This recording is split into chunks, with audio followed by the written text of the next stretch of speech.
It is highly likely that you are killing your customer lifetime value with a few simple mistakes in your post-purchase flow. Now in this video, I'm going to show you exactly how to overcome them, increasing repeat purchases and maximizing customer lifetime value. Now if you're new to the channel, my name is Adam Coleman. I'm the founder and head of strategy here at Gen Z Media, and we help e-commerce brands drive profitable growth through email and SMS marketing. Over the past 2 years, we've worked with 40 plus e-commerce brands, driving more than 50 million in e-commerce sales.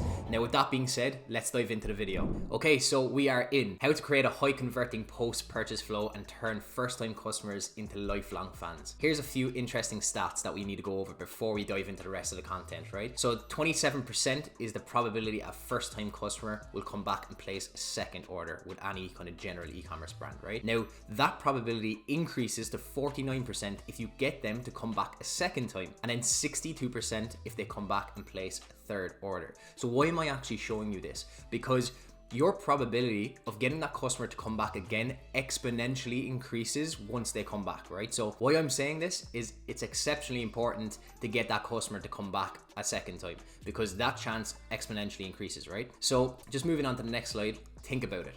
Right, they've just made a purchase, this customer, so let's say it's a first-time purchaser. They've literally just ordered. They might be a bit excited, a little bit hesitant. They might have some buyer's remorse. Your job is to create some excitement and remove any doubts before you even think about asking for anything in return. One of the biggest mistakes I see e-commerce brands make is they are asking for a reorder, or they're asking for a review, maybe perhaps before the customer has even got the product. And you can imagine what kind of taste that leaves in their mouth. Remember, like, even a perfect post-purchase can't save a poor product, right? The product has to be good. So assuming you have a solid product, this flow is going to be absolutely crucial in building customer lifetime value. Now, above all else, what you're going to want to do before you start asking for anything is, number one, thanking the customer.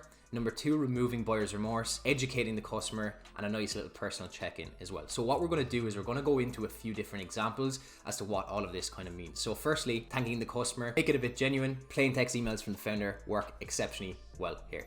So as you can see here in this email, we're doing a personal check-in from the founder, making sure everything was okay and giving that kind of heartfelt messaging to the customer. And you'd be really surprised. A lot of customers actually genuinely believe it's the founder here, and you'll get a lot of people responding, which is really, really good for your deliverability. Now, removing buyer's remorse, we've kind of all been there, right? We've all spent some money on a certain product, and then we kind of start second guessing our decision. Now, our job here is to make the customer feel good about the purchase that they just made, remove that purchase anxiety, and then, let them know what they're about to expect with the product. So you can see a nice example here about making the smart choice for your smile. And then what we're doing here is we're sharing some recommendations as to how best to use the product. But we're basically trying to reinforce that the customer has made a good decision here. Now in the next part, what we're going to want to do is educate the customer. So if we just dive into this is especially important if you're building this out for, let's say, a supplement brand, a skincare brand, or any kind of consumable product. Consumers or customers need to know, like, number one, how to actually use a product, and number two, how often to use a product. Because one big problem that we see with a lot of,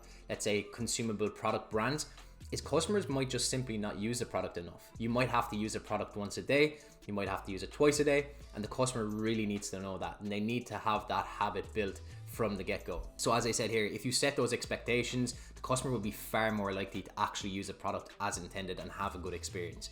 And that obviously, of course, increases the chance of them coming back and making that second order. And as you can see here, a quick example about how to best use a product, how to administer it, and setting some expectations about a potential, bit of mouth color with this product. Then finally, before we get on to the ask, you might want to test this out doing a personal check-in. This is one of my favorite emails to do for e-commerce brands because we collect some really useful qualitative feedback. A lot of customers reply, it's really good for deliverability, and it comes across as really personal. So this is where you can really stand out, because I don't really see a lot of e-commerce brands doing this. Perhaps a lot of e-commerce brands think they might be too big to do things like this, but we do this for some, 8-figure clients of ours who are quite big companies, so I don't really think that's too relevant. I suppose, of course, it has to be relevant to the brand, but I still think that this is a really good idea to implement into your post-purchase strategy, and it really does build that personal connection with a customer. And as you can see here, here's a quick example, asking for some feedback. We're genuinely committed to making sure your experience is enjoyable and hassle-free. So if there's anything else you need or any questions you have, just hit reply. I'm here to help. And you get a lot of customers replying to these emails, which obviously, you're getting some useful data there. And then, and only then, after you've done all of that stuff, You can then start to ask for, you know, the reorder, push them to an SMS list, ask for a referral. And number one, obviously, like the post-purchase flow is an exceptional way to passively grow your SMS list. And you can even incentivize this as well, and it can potentially tie into getting a customer to make that second purchase. Because, for example, if you send out an email in your post-purchase asking customers to sign up for the SMS list in return for a certain discount, that's going to increase their chances of coming back a second time. Now, the discount is going to have to be applicable to your brand. I'm not sure whether, you know, you can offer discounts or what kind of discounts you can offer, but that's obviously an option to implement into your post-purchase. Secondly, you might want to ask for a referral as well.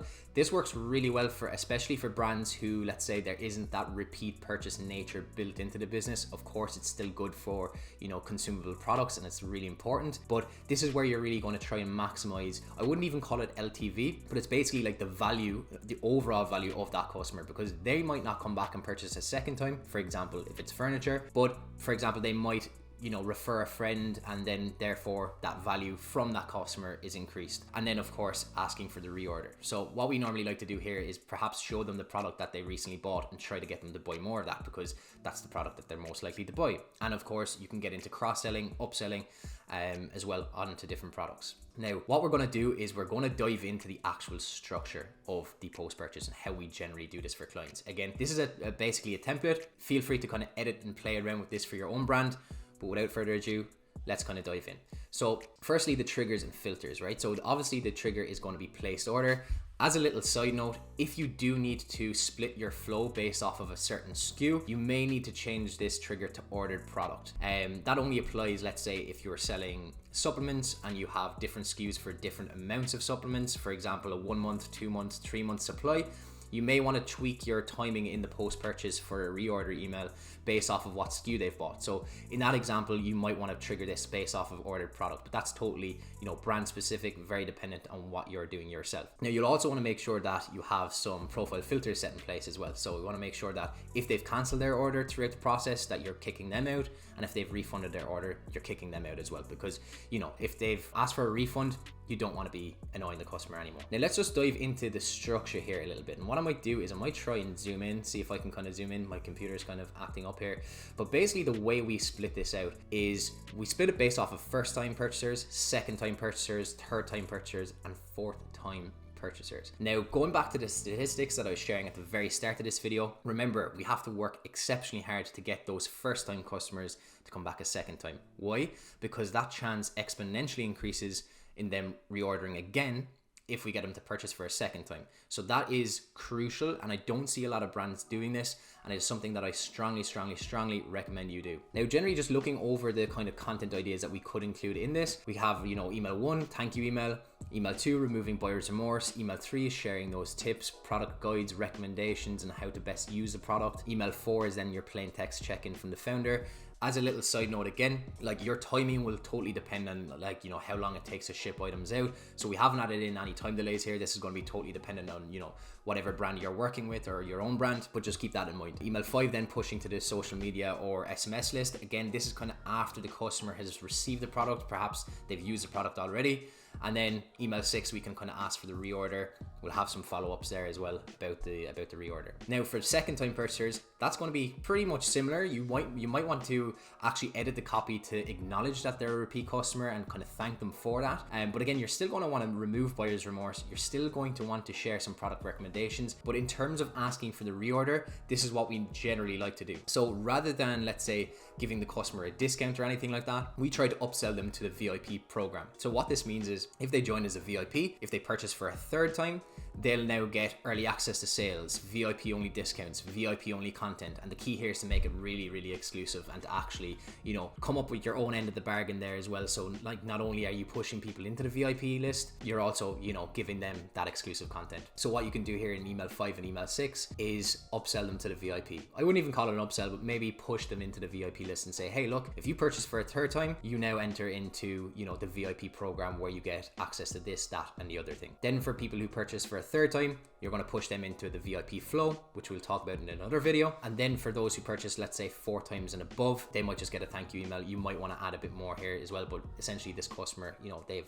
probably quite a high LTV. They spend a lot of money with the brand. You know, you don't need to kind of go through that whole rigmarole with them again. Now, in a nutshell, what you'll want to do is, number 1, thank the customer, remove buyer's remorse, educate the customer, personal check-in, and then and only then ask the customer. Make sure that you're doing all of that before you start asking, because as you can imagine, if you're getting asked for a review or you're getting asked to reorder when you haven't even had the chance to use a product yet, it's not really going to leave the best taste in the customer's mouth, to be honest with you. What I just shared is the framework for creating a powerful post-purchase flow, but to maximize your results, there's more to know. Now, if you'd like a team of dedicated experts to build email flows that increase repeat purchases, maximize customer lifetime value, and skyrocket online revenue, click the link in the description below and book a free consultation with myself. And if you're not ready yet, no problem, check out this video here that explains my ultimate guide to Klaviyo email marketing campaigns.